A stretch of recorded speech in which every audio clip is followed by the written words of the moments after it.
Is your Jeep Grand Cherokee backup camera showing a black screen or glitching out? Let's fix it in 3 minutes. Interestingly, over 70% of these camera failures are just software glitches that don't require any new parts. Before you start tearing apart your dashboard, follow this logical diagnostic path to isolate the root cause.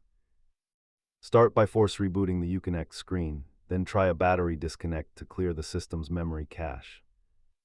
If a reset fails, look for physical damage in the tailgate harness or moisture ingress directly inside the camera lens.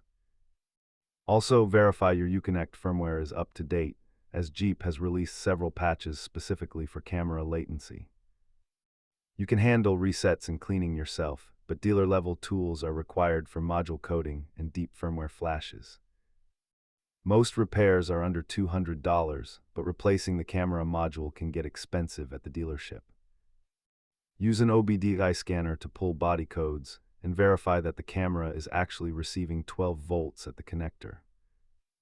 To do this right, keep a multimeter, a reliable scanner, and plastic trim tools in your garage kit.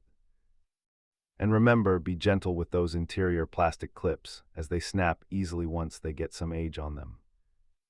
If this helped you fix your camera, hit subscribe for more Jeep troubleshooting tips and keep your ride safe.